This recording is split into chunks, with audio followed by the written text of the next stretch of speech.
So I think I've lost a bit of it because the other iPad was full of stuff. So I've egg washed and breadcrumbs of chicken basically, and I'm going to quickly show you this. This is what I was going to do.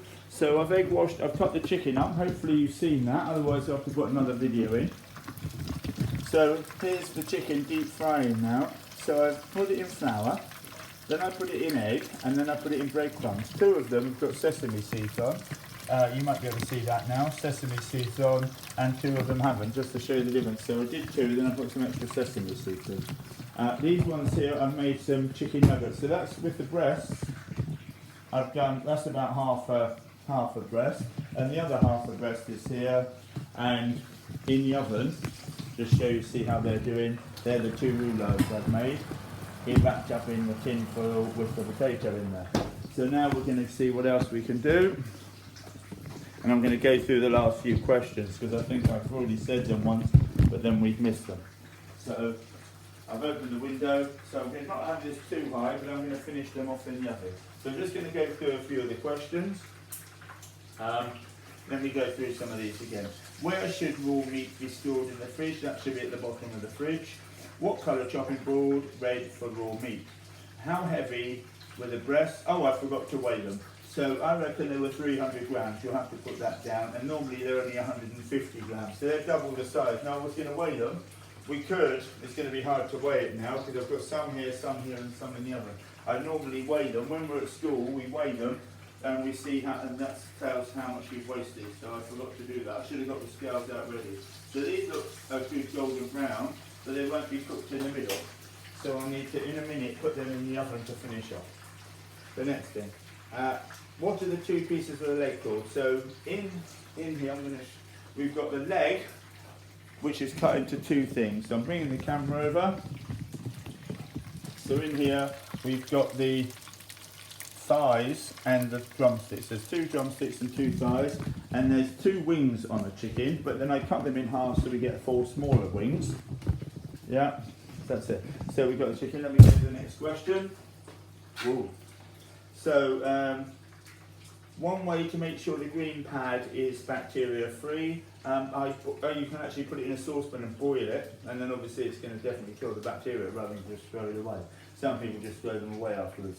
2 ways for the chopping board. I'm going to do it 3 ways actually. I'm going to scrub it with hot soapy water. I'm going to sanitize it. I can pour boiling water on it, and I can put it in the dishwasher. So I normally do at least 3 of them out of the 3 things. And by washing it first and putting it in the dishwasher, it makes it to a nice hot temperature on like the rinse cycle, and it kills any bacteria. What did the Year 9 pupils? What did the Year 9 make when they won the £1,000? Well, it was in the Fit to Cook competition. We've won it twice now. And in 2010, they made chicken roulade, which we've made today, with leaf-shaped potatoes and Mediterranean vegetables with honey and mustard sauce. And for afters, they made cheesecake. Next one, name the 5 spices in curry powder. So curry powder, the main spices are probably coriander, cumin, ginger, garlic, fennel can go in it, so that turmeric can go in as well. That's what makes it yellow. Oh, talking about turmeric, this is fresh turmeric here. So I've got some turmeric. This is Pilo Spice, which has got turmeric in it, but this is fresh turmeric, which I might show you in a minute. So the next thing we're going to do, actually, I'm going to get the chicken now and put it in the oven so we can finish it in the oven. So I'm going to put it on this tray here, then I'm going to swap them around. These raw ones are going to go straight in. So put them on here, but they're not cooked. They look like they're cooked. They might look very golden brown, but they definitely won't be cooked in the middle. Now if I lowered the fryer down, they could cook these little chicken bits. They're definitely cook okay. So they can go in, and we can cook them, and then these can go in the oven. Now to stop them browning too much, I can put some foil on top, but where they're underneath, they shouldn't get too much top heat. Now I'm going to do a thing called basting now. This potato in here needs basting, otherwise this won't get oil on top. So basting. So they're looking alright. So with this pat here, I'm going to turn them upside down and turn them the other way up, yeah? Or just leave them upside down for a bit actually, because then they're going to brown nicely on the bottom. So the next thing I'm going to do is make some risotto. So I'm going to bring the cooker just a bit nearer now. So let's see if you can see. We're going to make some risotto. So this is the other thing to flavour. So these are the ones in the box. Chicken roulade, what country? That was Italian. Southern fried chicken, America. Barbecue wings, that could be China or America. So you could put both for that. So I'm going to put both of these pots on. So I'm going to make risotto, and I'm going to make pilo spice. Sapilo rice, which is Indian. So this is the Indian rice, which I've got here, which is basmati. You can wash this off actually first, and then drain it, but I'm not going to bother doing that, but you normally do that. Now I can put some onion in it, so back to here, well, that's heating up for a bit. I'll be very quick before it catches on fire. I'm going to see if this is still pointing a thing. I'm going to get my chopping board, and I'm going to put all this stuff in here to save wasting it. So any of these bits of red pepper I'm going to put in. So I'm going to get my knife, got a small knife here to peel the onion with. So onion straight in here. Then I'm going to put onion in both of them. This is a red onion, but any colour onion will be okay, yeah?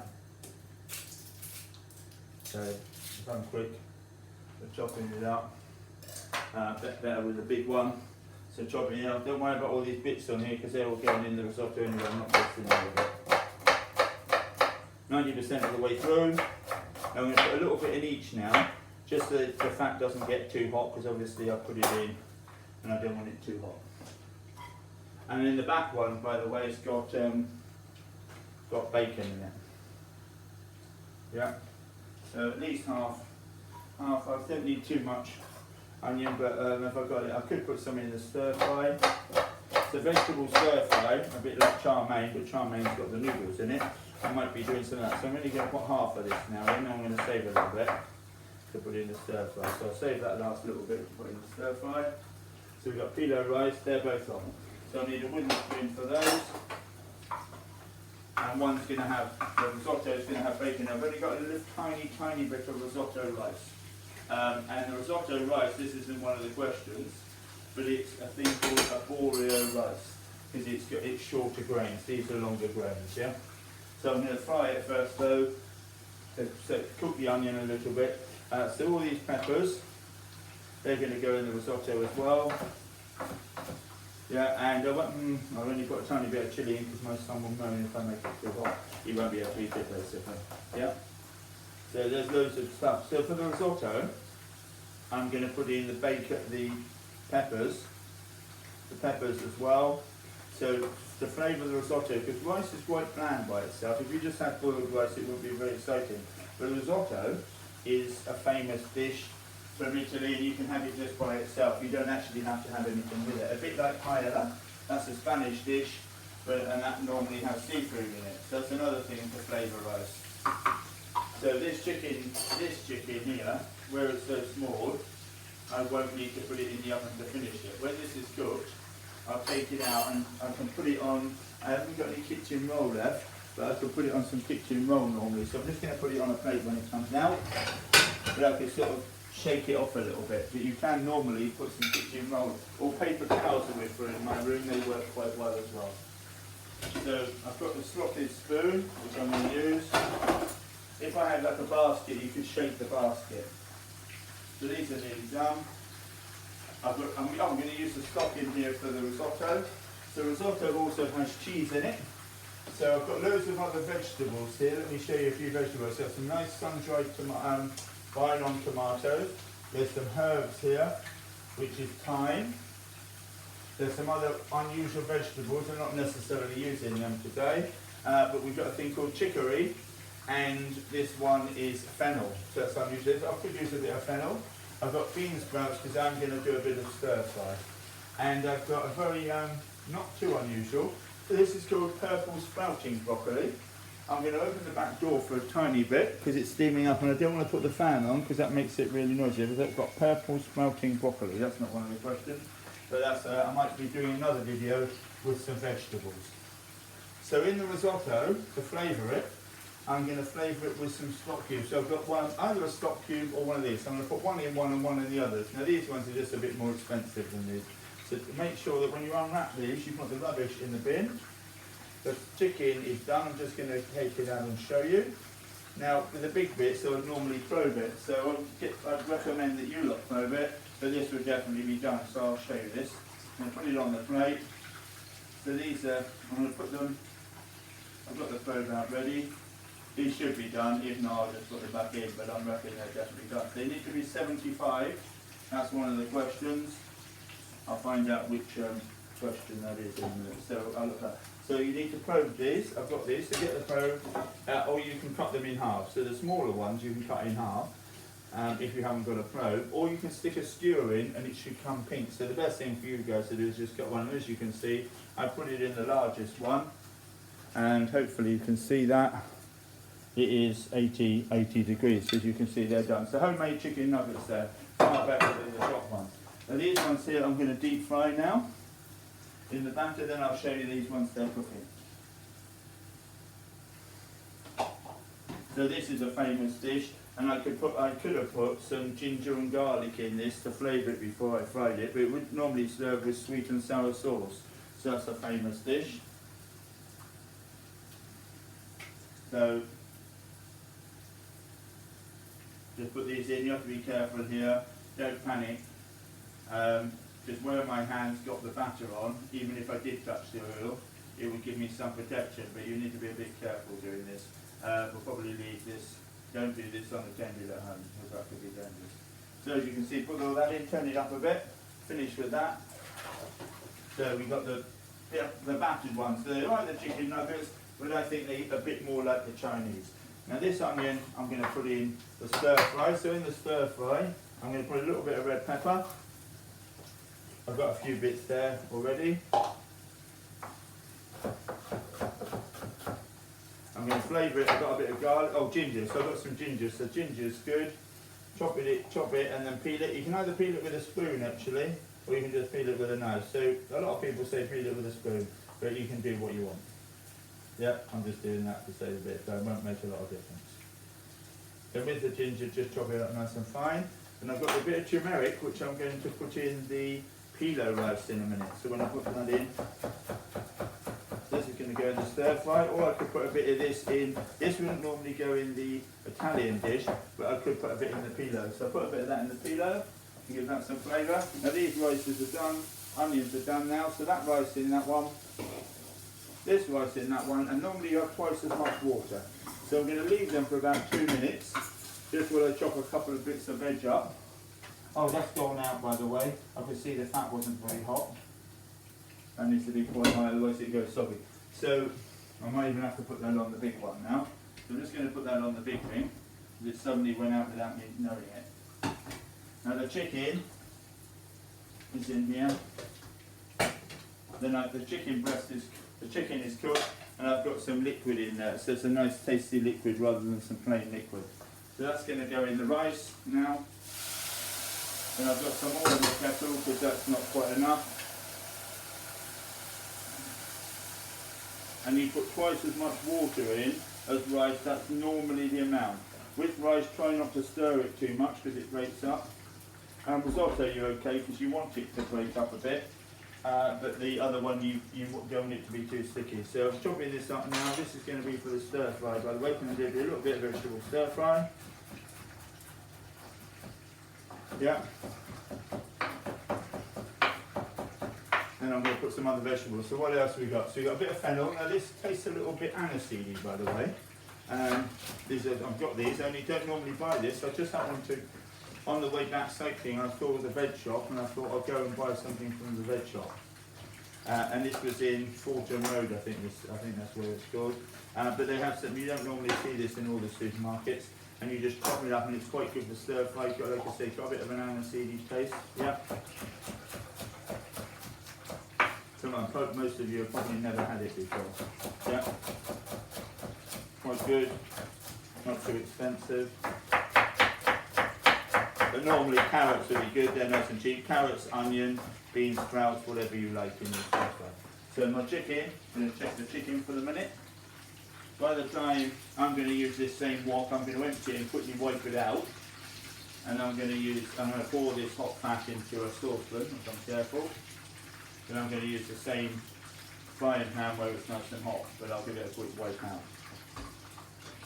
The risottos are doing well, but then I need to flavour them. So one's going to have this type of oxo cube, and one's going to have this one. Now, I've got bacon into the... I don't need probably any salt in one of them, in the risotto, because I've got bacon which is quite salty. Now I've got some real turmeric here, just to show you. This is real turmeric, so this is what makes rice yellow. So I bought this today, but I only bought a few bits of this. So it looks a bit like ginger, but it's actually turmeric. So I don't know why it's counting down. So 15 minutes is that the video. I don't know why it's gone red. It doesn't normally look as that red. I've got a different iPad on at the moment because the other one hacked out. So fill this, and I'm going to put this in the phyllo rice because this will help it make yellow. Help it make so yellow. I have got some phyllo spice in there, but this is to show you that what it normally comes in. It comes in a root form. You have to cut it up quite small. Yeah. Like I said, this is turmeric.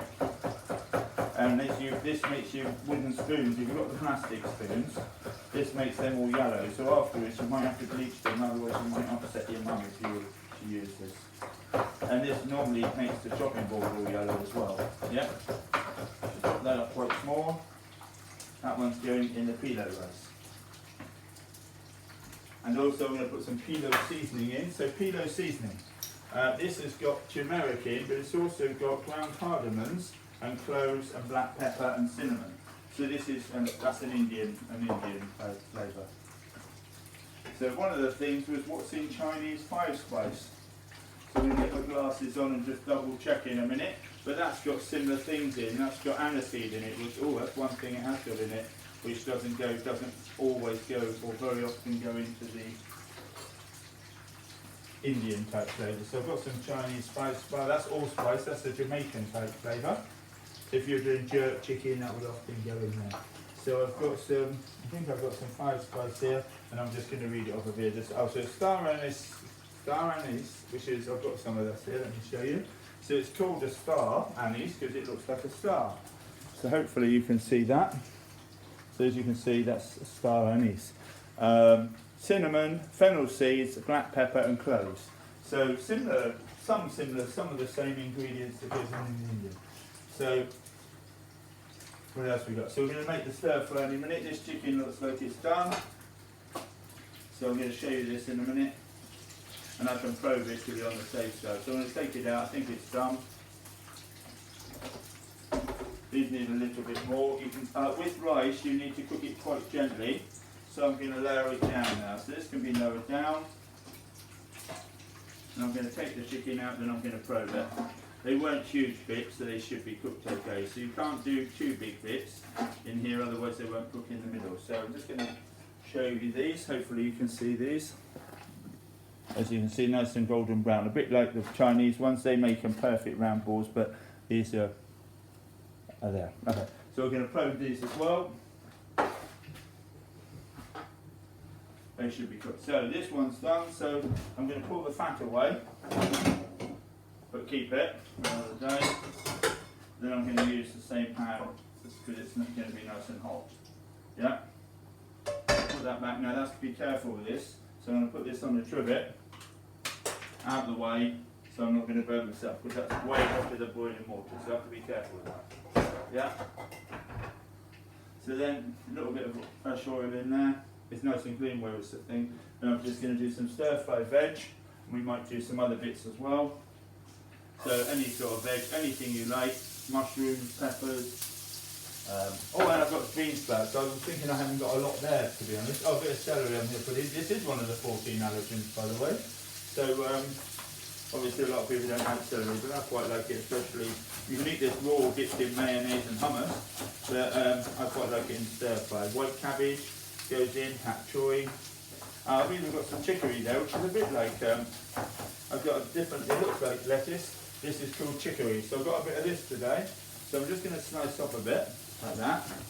And I'm going to chop this in there. This is normally cooked as well. You can eat it raw, or you can have it cooked as well. There's a few ingredients you've probably never seen before. These go in here, then I've got some bean sprouts as well. So the bean sprouts are going to go in near the last minute. So I'm going to clear this stuff out of the way. Just going to check I've got nothing else to chop up. I've got some of these here. I've got the potato, and I have got some tomatoes. So I'm just going to move this all out of the way. The red pepper, I'm not going to put any more of that in because I think that would be too hot. So I'm going to move that out of the way because I'm going to check if the chicken's cooked now. Because I think the chicken in the oven may be cooked now. That's in my compost. I think I've finished chopping at the moment. Give it a quick wipe because I'm going to cut the chicken up to show you it in the middle. But I need to let it rest before I cut it up. Because then that helps the juices stay in it, otherwise it's more likely to be cut. So as I give it a wash a quick shake, and I could put the garlic in. Oh, wine. This is another thing to flavour. So risotto sometimes has some wine in. The main thing with risotto, it normally has cheese in it. So Parmesan cheese, I've already grated some of that here. So I've got some of that here. Finished with the sesame seeds. Oh, another thing I've got here. I love this chorizo. This is a Spanish dish. This is Spanish, but I think I like the flavour of it. So I'm going to put a little bit of that in the risotto, right? Even though that would probably more likely to go in a dish called paella, which is a Spanish dish. And they don't say paella actually. They go, if you do Spanish at school, you know this. They say something they don't pronounce, and they go paella, or something like that. My Spanish isn't great, I'm afraid. So let me think, chicken roulade, which country? That's Italian, and the ingredients in there are pesto, which is made up of basil, pine nuts, garlic, sometimes chili, and I put red peppers in it as well. So in here, let's see if this is done. I need to trim it out anyway. All the potatoes look good. I don't want to get soft in the middle of their cook. So they might be done, those. I'm going to check them, as you can see. These ones are definitely done. I probably will probe them to show you. Chicken over here was, oh yeah, I'll show you that. That's definitely cooked here. Look, 88 here. So that's 88, the chicken, nice golden brown. Then these potatoes, these chickens, I'm just going to, these ones are definitely cooked, these are burning if I don't take them out soon. They've got that barbecue sauce, but the barbecue burns quite easily because it's got sugar in it which burns. Now these ones might be cooked as well. I'm going to take these ones out as well, just probe them. So we've got one thing at a time probing. Oh, these are definitely done here. So as you can see here, these might have been done a couple of minutes ago. So where they're definitely cooked, I don't know if you can see the probe, I'm going to put them, take them straight out. These chicken here, all these chicken, look, southern fried chicken, so I don't know about, I know you lot will probably all love southern fried chicken, so you'll like this when we make this at school. So we make this in year 10, and that's definitely, so it's good, it's on 87 at the moment. I'll show you the camera in a minute. So where these are definitely cooked, I'm taking them out straight away. Now if you like a bit more colour on them, because they're definitely cooked, and I sometimes take the wrappers off for the last 5 minutes, but I didn't do that today. But I don't want to cook them anymore because they're definitely cooked. Yeah? And I just don't be overcooking it there. So the risotto's cooked, you can taste it to see if it's done. I'm going to go through a few more of the questions. Then I'm going to turn it off the camera for a couple of minutes while I just serve up. So the risotto. So we've got all this chicken here. So as you can see, it's definitely done. I'm going to show you here 89 degrees. So we've got the roulades, but I'm going to cut them up fancy. Underneath here you'll see the nice leaf-shaped potato. Yeah. Maybe I could colour them a bit more, because where I turn them upside down they look nice and coloured there, but when I turn them up this way they don't. So I might put them back in, but the chicken's definitely done. So, and then we've got the chicken wings as well. Once I take them off the tray they won't look quite so dark. You know, look a little bit dark there, but when I move them they won't look quite so bad because it's basically on the paper. You see that? It doesn't look so bad now. So I'm going to basically turn the camera off, serve everything up and show you it. That's going to save you time. Then I'm going to tell the answers to another question.